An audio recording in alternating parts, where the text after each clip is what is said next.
নাচিছে ভয়ঙ্করী কাল রাত্রি মাগো, নাচিছে ভয়ঙ্করী কাল রাত্রি মাগো। পদভারে কাঁপে মাতা ধরিত্রী, পদভারে কাঁপে মাতা ধরিত্রী। পাশব শক্তি হারিণী মহারাত্রি, পাশব শক্তি হারিণী মহারাত্রি। কালচক্র বিজয়ী মহামায়া, কালচক্র বিজয়ী মহামায়া। নাচিছে ভয়ঙ্করী কাল রাত্রি মাগো, নাচিছে ভয়ঙ্করী কাল রাত্রি মাগো। দ্য স্যাগ্রিড পাতের পক্ষ থেকে আমি শ্রীমতী কণিকা দাস আমার সমস্ত দর্শক বন্ধুদের জানাই আজ নবরাত্রির সপ্তম দিনের মা দুর্গা কালরাত্রির আন্তরিক প্রীতি শুভেচ্ছা ও অভিনন্দন। আজ নবরাত্রির সপ্তম দিন, তাই মা দুর্গার আর এক নাম সপ্তমী। সপ্তম দিনে কালরাত্রির দেবী দুর্গার অন্যতম রূপ। মা ভগবতী দুর্গা, কালী, মহাকালী, শুভঙ্করী, ভদ্রকালী ও রুদ্রাণী নামেও পরিচিতি। কালরাত্রি মা অন্ধকার ও অজ্ঞতার বিনাশকারী। মা কালরাত্রির রূপ অত্যন্ত ভয়ঙ্কর, কিন্তু মা হচ্ছে শুভ ফলের দাতা। এই মায়ের অবস্থান আমাদের সহস্র চক্রে। খুব নিষ্ঠা, শ্রদ্ধা, ভক্তি সহকারে মাকে সহস্র চক্রে বসে আরাধনা করলে মা আমাদের সমস্ত গ্রহের বাধা থেকে মুক্তি দেবেন। মায়ের আশীর্বাদে আমরা আগুন, জল, জন্তু, জানোয়ার, শত্রু ও রাত্রির ভয় থেকে মুক্তি পাব। আমাদের জীবন থেকে সমস্ত নেতিবাচকতা এবং অন্ধকার দূর হয়ে যাবে। এমনকি মায়ের আশীর্বাদে আমাদের ব্রহ্মাণ্ডের সমস্ত সিদ্ধির দ্বারও খুলে যাবে। মা হচ্ছে বিদ্যা ও অবিদ্যার প্রতীক। তাই আমরা মাকে এখন সহস্র চক্রে বসিয়ে আমরা মা কালরাত্রি ভয়ঙ্কর রূপকে দেখব আর মায়ের অন্তর্নিহিত মহাশক্তির সাথে এক হয়ে যাব। মন্ত্র মায়ের বীজ, মন্ত্র জপের ফলে।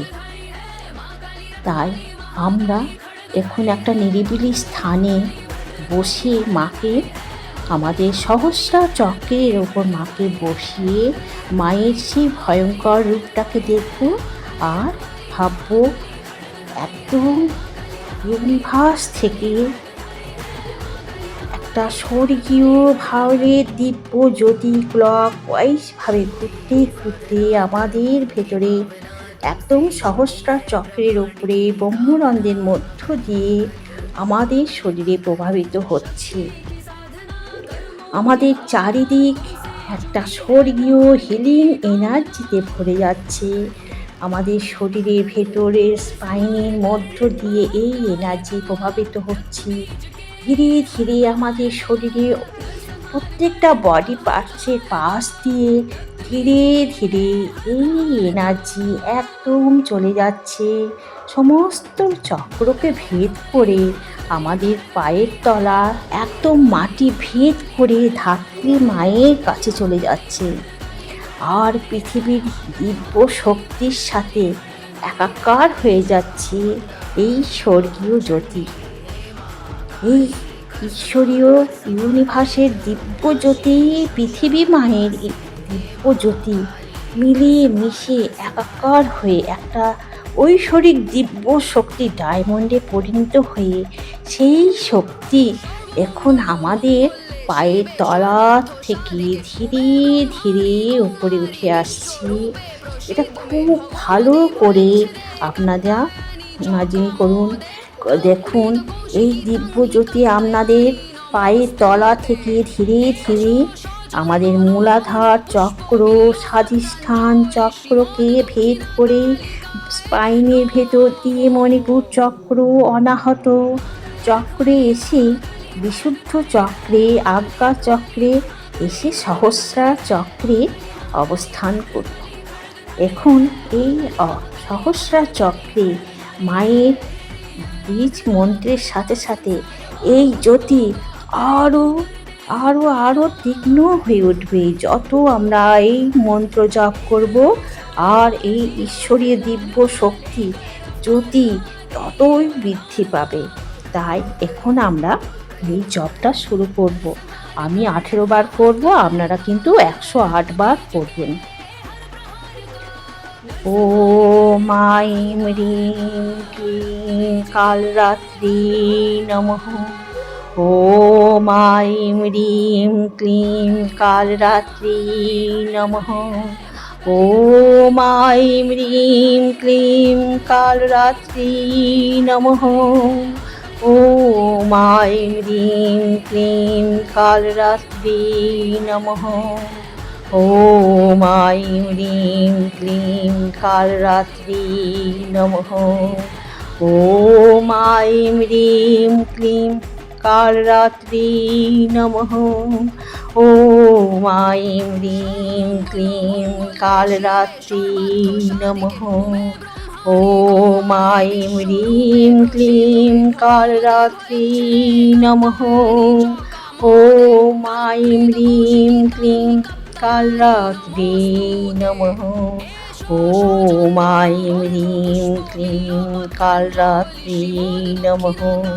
ॐ ऐं ह्रीं क्लीं कालरात्रि नमः। ॐ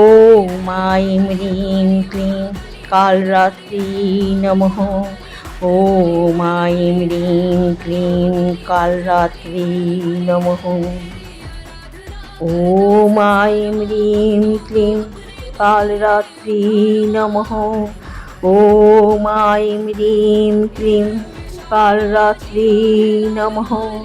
ॐ ऐं ह्रीं क्लीं कालरात्रि नमः। ॐ ऐं ह्रीं क्लीं कालरात्रि नमः।